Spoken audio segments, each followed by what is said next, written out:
Assalamualaikum students, I hope you all will be fine by the grace of Allah.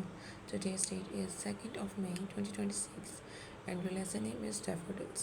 Chapter number 3 है आपका और इसका SLO जो है वो है to use paragraphing skills to paragraph a poem. आप लोगों ने पैराग्राफिंग स्किल्स इस्तेमाल करनी है मतलब पैराग्राफ लिखने की। इस जो पोइम है इसको एक बयान करने के लिए, इसको पैराग्राफ के फॉर्म में लिखने के लिए, like your summary. Okay students, आप लोगों ने इसका अच्छे से टेस्टों से वो तैयार करना है जो कि आपका मंडे को फिजिकली कंडक्ट किया जाएगा इंशाल्लाह।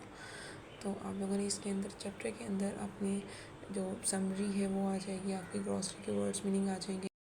इसके बाद है ना आप लोगों के क्वेश्चन आंसर्स इंक्लूड होंगे इसके अंदर और देन फिर आप लोगों ने अपनी जो एक्सरसाइज है उसमें अपनी वोकैबुलरी जो सी है उसको आप अच्छे तरह से करेंगे। वोकैबुलरी में आप लोगों के मीनिंग, सिनोनिम्स, कोनोटेशन, ये सब कुछ आ जाता है। सेंटेंसेस मेकिंग, ये सारा कुछ आप लोगों ने अच्छी तरह से याद करना है। उसके बाद आप लोगों की ग्रामर आ जाती है। ग्रामर में आप लोगों की फिगरेटिव लैंग्वेज है, इसको आपने अच्छी तरह समझना है और देन फिर उनकी जो लाइंस आपको एक्सरसाइज दी गई हैं उनको अच्छी तरह से सॉल्व करके उनको समझ के देन फिर आपने अच्छी तरह से याद करना है। आपको पता है कि ये आप लोग एज MCQs आने हैं सारे।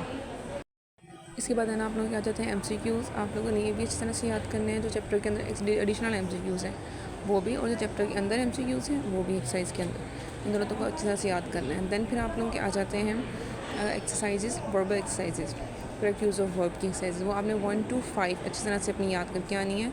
अच्छी तरह के देख के आना है कि इनमें कौन कौन से टेंसेस यूज़ हुए हैं और कौन से हेल्पिंग वर्ब्स लगे हैं, वर्ब की कौन सी फॉर्म लगी है, कैसे लगी है, और हर चीज़ को अपने अच्छे से ऑब्जर्व करके इसको अच्छे से तैयार करके आना है। स्टूडेंट्स, आप लोगों का जो आज का होमवर्क है, रिटर्न कुछ भी नहीं है आपके होमवर्क में। आप लोगों ने सिर्फ मेरे टेस्ट की अच्छी तरह तैयारी करके आनी है।